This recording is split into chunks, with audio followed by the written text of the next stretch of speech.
Alright, chemists, let's get into this. We're now going to look at haloalkanes, in particular CFC. So CFCs and halons, they're a type of alkane, or haloalkane, the halo meaning halogen, and we're going to do how we name them, how they're formed, and how they interact within the ozone layer to cause problems.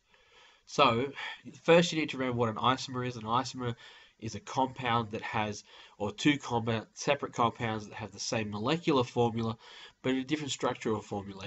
And these are really common within the world of organic chemistry. Alkanes are named with the following prefixes. You should remember this. So you've got meth, eth, prop, all the way through the oct. But you've also got non and dec beyond that. But you only need to know up to 8. So what is a haloalkane? Well, it's an alkane containing at least one halogen functional group. Halogens are group 7 of the periodic table, such as your chlorine and so forth. CFCs and halons are examples of haloalkanes, and you should know those fairly well.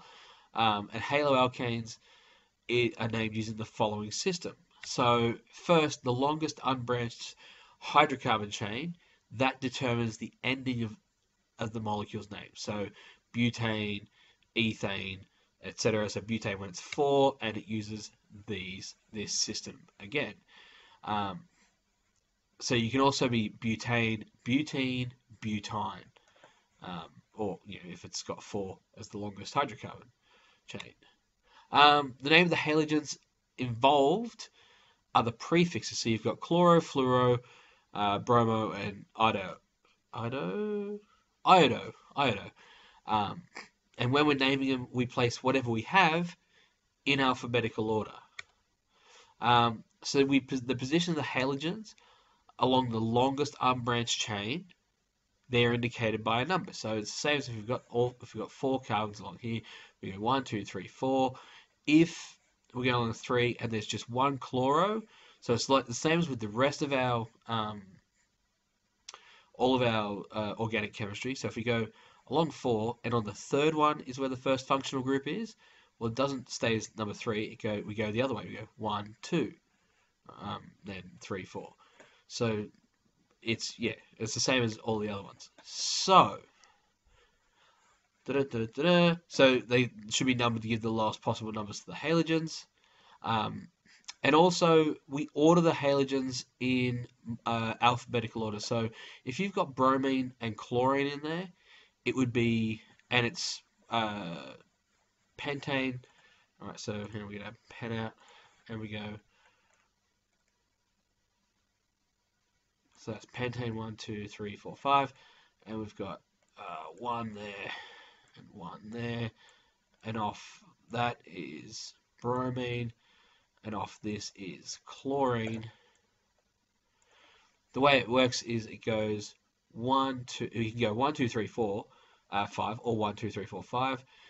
Bromine is before chlorine in the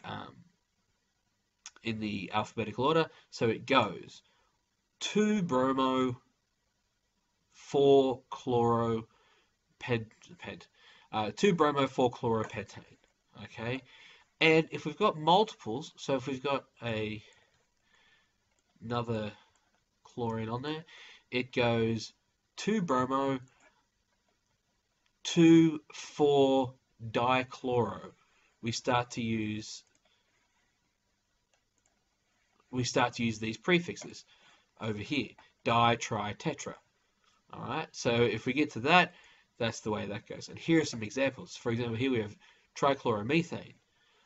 Here we have, because remember they're before this one, so this becomes 1 in the alphabet. So it's 1, 1 dibromo, 2 chloroethane. Now remember to have the dashes in between each prefix and a comma between each number, and see, they can get quite complex actually. So here we've got chlorines before that, so it goes 1, 2, 2 trichloro, 1, 1, because remember the chlorine's there first, so we name it off that one.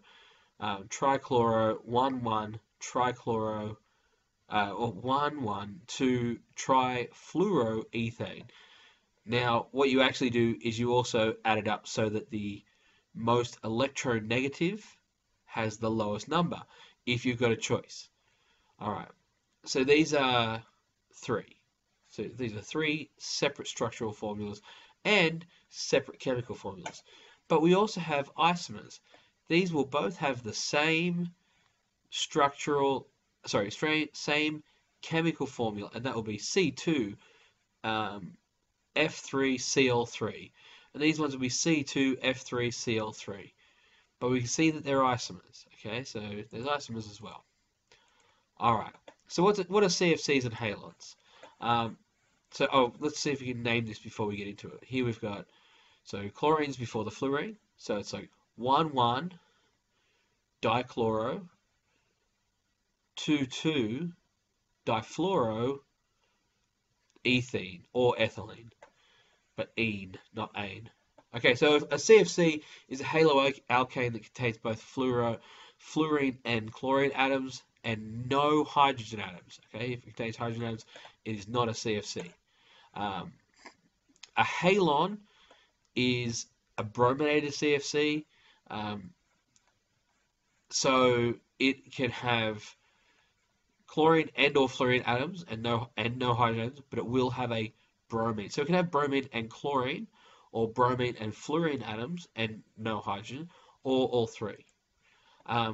CFCs, they're organic short compounds.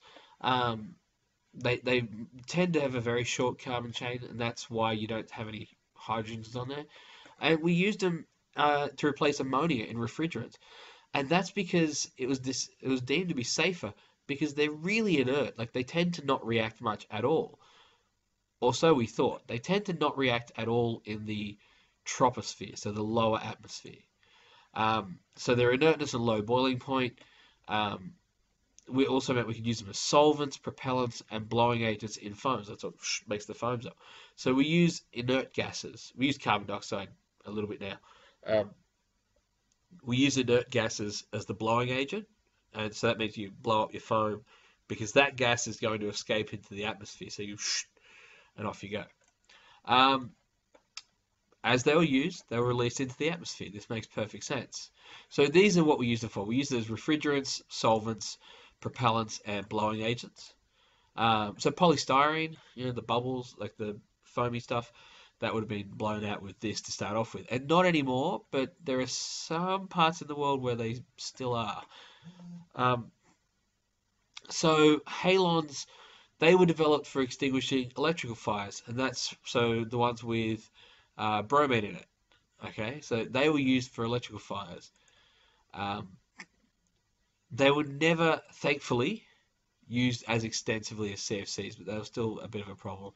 Not anymore, but they used to be. Anyway, so they were released into the atmosphere. Why is this a problem? Well, we'll get to that in a second. But they do diffuse into the stratosphere. Okay, so diffusing into the stratosphere means that because they're inert, they keep rising, and they get through the troposphere into the stratosphere. Now, the oxygen in the sunlight doesn't destroy them in the troposphere. Also, because they're insoluble, they don't get washed out, and what that means is they don't get rained out. They don't get caught in the rain and pop out. So that's why they stay there. So this is why they were put there, okay? And this is why they take a long time to get away. And they're both separate aspects. You can be asked about both. So why they were put there in the first place and why they take a long time, about 7 years to leave the atmosphere. So they diffuse in the stratosphere because they're not destroyed. They don't react with anything, so they go through. And they're insoluble, so they don't wash out of the atmosphere. They stay up there. All right. So what are they doing to the ozone layer?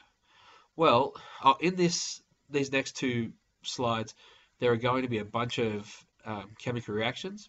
I suggest you number them, okay? Number them 1 through to, I think, 7 or 8. And you need to know the order that they go in.